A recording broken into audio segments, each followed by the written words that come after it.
आप ना मुझे ये बताएं, यू हैड 3 मिसकैरेजेस अनफॉर्चुनेटली। जब इंसान इतनी मुश्किल से गुजरता है, क्या एक चीज़ है जो आपको लगता है कि हमारी सोसाइटी, हमारे आसपास के लोग उसको बिल्कुल भूल जाते हैं कि ये जो इंसान है ये किसी एक चीज़ से गुजर रहा है और हमें इसके साथ इतना थोड़ा सा ज़्यादा बर्दाश्त रखनी चाहिए या ज़्यादा सिंपैथी रखनी चाहिए? क्या एक फैक्टर है जो आपको लगता है हम लोग बिल्कुल भूल जाते हैं? आपको लग रहा है कि मिसकैरेजेस जिनके होते हैं उनके साथ सिंपैथीज होती हैं लोगों की? आई डोंट नो, सॉरी, नहीं होती। मैं डर गई आपने जितना बोला। नहीं होती। क्यों होंगी सिंपैथीज? वो तो अगले एक मिसकैरेज के बाद दूसरे 3 महीने बाद एक्सपेक्ट कर रहे होते हैं कि फिर से बच्चा पैदा करे। और it must be so traumatic and मतलब and ये तो पूरी आपकी जिंदगी हिल जाती है। और आपने जितना बताया that it was 7 months और आपको डिलीवरी के प्रोसेस से गुजरना पड़ा था, if I'm not wrong, right? Yes, proper normal मतलब delivery आप थी। पे तो एक ट्रॉमा नहीं आया, multiple traumas, physically, emotionally, mentally. मैं तो I can not even imagine. जब मैंने सुना आपका, मुझे बहुत वो हो रहा था यार। पता है क्या, मैंने जैसे कहा सिंपैथीज तो नहीं होती, वो इतने थोड़े दिन की होती हैं। हाय आराम कर ले अभी तो। अच्छा, जब ये होता है ना, जब ऐसा कुछ होता है तो दूसरे आके कहते हैं कि आराम करे, फिर अभी तो एक और ट्राई करना है ना। और दूसरा ट्रॉमा तो होता ही होता है। सबसे बड़ी बात है कि मुझे उन ख़वातीन पे भी बड़ी मेरी सिंपैथीज़ है उनके साथ। एक तो मिसकैरेज, तो पुत्र गया तो गया, बेटा चला गया। ओहो हो हाय, बेचारी का बेटा चला गया। अगर बेटी जाती कोई तब दुख नहीं मनाते। बेटे थे ना, तो वो क्योंकि ऑब्वियसली 7 मंथ में तो पता ही था, 5th मंथ में मैं अल्ट्रासाउंड करा चुकी हुई थी, मुझे पता था जेंडर क्या है। तो ऐसा तो ये डबल हो जाती है बात। सिंपैथी तो बहुत दूर की बात है राबिया। सिंपैथी तो ये होती है बेटा चला गया। क्या 1-2 चीज़ें आपको लगता है हम चेंज कर सकते हैं? जो लोग आपको सुन रहे हैं, आप उन्हें बोलेंगी कि प्लीज़ डोंट डू दिस और प्लीज़ डू दिस, कि आपके इर्द गिर्द अगर कोई ऐसा इंसान ऐसी किसी चीज़ से गुजर है, कोई लड़की औरत गुजर रही है मिसकैरेज से, तो उसका दुख, उसका ट्रॉमा आप थोड़ा सा कम कर सकें?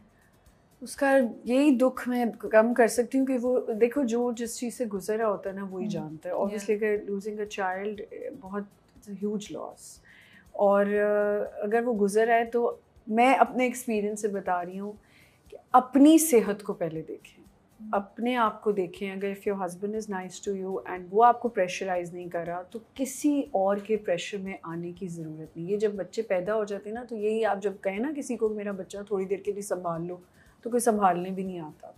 उसके तबीयत ख़राब में, उसके बुखार में, उसके नज़ले में, उसकी हर प्रॉब्लम में सिर्फ माँ है या उसका बाप है।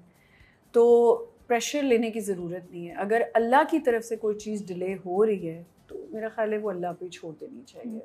आप ट्राई ज़रूर करें, लेकिन प्रेशर उस तरह ना लें। बट आई एम श्योर मेरे लिए कहना अभी आसान है। जब मैं इस चीज़ से गुजर रही थी तो आई कैन फील दैट कि वो क्या होता है, आपको उस वक्त क्या फ़ील हो रहा होता है कि यार लोग क्या समझ रहे हैं कि मैं बच्चा नहीं, I can't bear a baby and मेरे में कोई प्रॉब्लम आ गई है। I have gone through so many test, I can't tell you. Hysteroscopy, कभी कुछ, कभी मिसकैरेज में कोई समझ नहीं आई तो अंदर कोई मेरी डॉक्टर के से कुछ हो गई गलती, तो again I had to go for 2 DNCs। तो इट्स टेरिबल। अभी जैसे आपने बोला है कि अगर अल्लाह देर कर रहा है तो फिर उस बात को समझें, ये समझ आप में अभी आई है, उस वक्त नहीं ये समझ उस वक्त what were you going through? मुझे बस ये, how did you survive? How did you I can write a book. Like अभी आप इतनी नॉर्मली मेरे से बात कर रही हैं, वो जो ट्रॉमा या जिस मेंटल एंग्विश से आप गुजरी थी, क्या चीज़ थी जो आपको उस वक्त स्ट्रेंथ दे रही थी? What made you go on? What made you Rabia एक सच get out of that? मुझे कोई चीज़ स्ट्रेंथ नहीं दे रही थी। फिर Not even people around me. Maybe I'll be very honest, it was just my mother maybe. But वो भी थोड़े अरसे बाद कहती थी कि एक बच्चा, बहन के लिए बेटी। और ये तो एक चीज़ मैं और क्लियर करना चाहती हूँ, जब आपको ये भी कोई कहे ना बहन अकेली हो जाएगी, भाई है तो भाई को भाई मिल जाएगा, मैं सच बात बता रही हूँ, ये रियलिटी चेक है ज़िंदगी का। आपके जब आप बहन भाई बड़े होते हैं, अपनी अपनी लाइफ होती है सबकी। कोई बहन या भाई आपके लिए थोड़ी देर के लिए तो आपका दर्द महसूस कर सकता है, बट उस तरह आपके साथ खड़ा नहीं हो सकता। तो ये माँ बाप अपने लिए बच्चे पैदा करते हैं और शायद आगे जाके बच्चे उनके साथ भी उस तरह नहीं रहते। तो एक्सपेक्टेशंस तो हमें होती है ना कि हमारे बच्चे हमारे लिए कुछ करेंगे या हम अपने माँ बाप के लिए करेंगे। आई एम श्योर अल्हम्दुलिल्लाह हम तो बहुत ख्याल रखते हैं, लेकिन आप ये नहीं कि ये कोई कहना कि भाई अकेला है तो बहन आ जानी चाहिए, भाई बहन अकेली है तो ये, ऐसा नहीं। सिबलिंग्स का मुझे कॉन्सेप्ट लगता है कि इट्स जस्ट ऐसे ही है। Did you think of going to therapy या कभी बाद में? I did. You did? I went At to what therapy, stage? not for this but for other reasons. Okay, but later मैं on. इसके लिए कोई थेरेपी, उस वक्त शायद मुझे चले जाना चाहिए था लेकिन मैं नहीं गई। एंड मुझे बिल्कुल इसमें कोई वो नहीं होती बताने में, पता नहीं लोग क्यों छुपाते हैं कि मुझे लगता है हर इंसान को, जब मैं शोज़ करती थी तो मैं जब थेरेपिस्ट बुलाती हूँ मैं हमेशा सबको कहती हूँ इसमें कोई बुरी बात नहीं है if you going for counselling and therapies. And I'll be very honest, my elder daughter, she's becoming a psychologist, clinical psychologist. She started when she started first year, second year में वो आई, उसका second year था, she told me that Amma, you need to go for a therapy.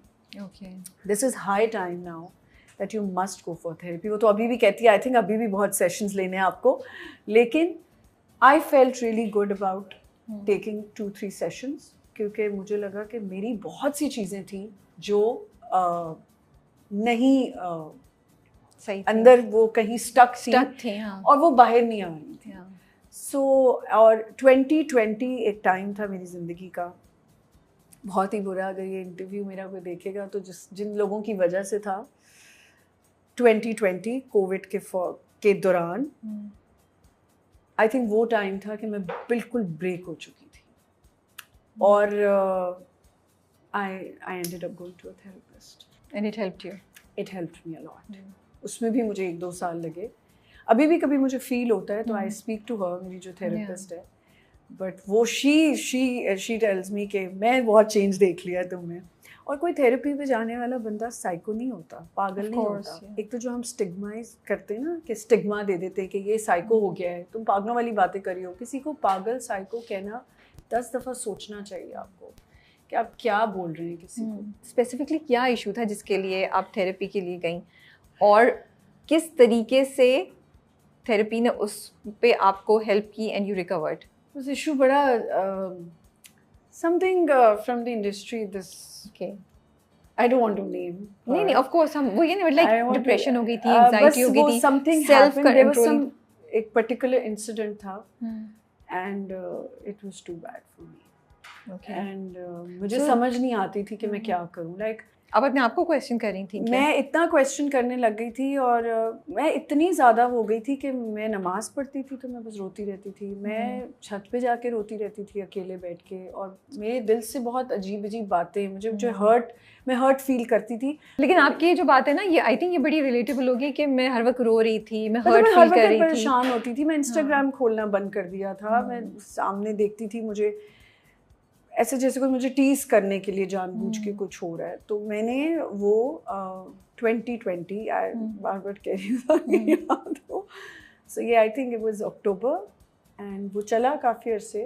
और तो फिर therapy पे कब गई आप? थेरेपी पे आई थिंक 3 months के बाद। उसके बाद फिर मुझसे राबिया नहीं बर्दाश्त हो रहा था। मुझे लग रहा था मैं ठीक ही नहीं कभी हो पाऊंगी। मैं इतनी ज़्यादा एंग्जाइटी और डिप्रेशन में जाने लग गई थी और तकलीफ़ में आती थी मैं। But then when I went to the therapist तो अल्हम्दुलिल्लाह उसके बाद आहिस्ता आहिस्ता मैं बहुत काम डाउन हुई, रिलैक्स्ड हुई। किसी को भी ऐसी तकलीफ़ हो, थेरेपी पे जाना कोई बुरी बात नहीं है। And it helped you?